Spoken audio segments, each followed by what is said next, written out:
ശുക്രുരത്തു ദേശമിന്ന് അഹദിൻ കൃപയിൽ നമ്മളിന്ന് ഇസ്സത്തിൻ ലിവാഇൻ കീഴിൽ ചേർന്നു നിന്നിതാ. വെട്ടമഷ്ടദിക്കിലും പരത്തി സുഹൃതപാത താണ്ടി മഹിത ചരിതമെഴുതി ശതയുഗം ഗമിച്ചിതാ. പതരാത്ത പണ്ഡിതർ ഇരുൾ ನೀಕಿ നേರಿನಾಯ್ ಹಕ್ಕಿನ ರಾಂದಲಾಯ್ ತೆಳಿച്ച ನೂರಿದ.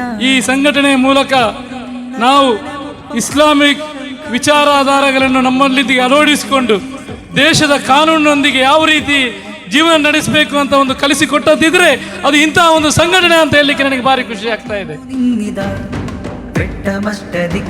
ನಮ್ಮ ಸಮುದಾಯದ ಮುಖಂಡರು ಯಾರಂತಾರೆ, ನಮ್ಮ ಸಮುದಾಯದ ನೇತೃತ್ವ ಕೊಡೋದು ಮುಖಂಡರು ಯಾರಂತ ಹೇಳಿದ್ರೆ ಅದು MLA MP ಮಿನಿಸ್ಟರ್ ನಾನು ಸ್ಪೀಕರ್ ಯಾರು ಕೂಡ ಅಲ್ಲ, ನಮ್ಮ ಧಾರ್ಮಿಕ ಮತ ಪಂಡಿತರೇ ನಮ್ಮ ಸಮುದಾಯಕ್ಕೆ ಕೊಡುವಂತ ಮಾರ್ಗದರ್ಶಕರು. ಅವ್ರ ಬಸ್ ನಮ್ಮ ಮುಂದಾಳುಗಳಂತ ಹೇಳಲಿಕ್ಕೆ നമുക്ക് വലിയതായിരിക്കുന്നൊരു മഹാഭാഗ്യമാണ് ഈ കാലഘട്ടത്തിന് നമ്മുടെ ഈ ഉമ്മത്തിന് നൽകി അല്ലാഹു സുബ്ഹാനഹു വ തആല അനുഗ്രഹിച്ച മഹാവ്യക്തിത്വമാണ് മഹാനായ സയ്യിദുൽ ഉലമ അവർകൾ.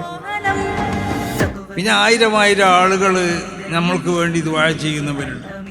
അപ്പോൾ അവരും ദുആ ചെയ്യും, പഠിച്ച തമ്പുരാനെ ഈ മനുഷ്യനുണ്ടല്ലോ ഇന്നലേക്ക് ഉപദ്രവിക്കുന്ന ആളുകൾക്ക് അവർക്കൊരു പാഠം നീ നൽകണേ എന്നുള്ളത്. ആ പാഠമാണ് ഇപ്പോൾ ഇവിടെ കണ്ടുകൊണ്ടിരിക്കുന്നത്.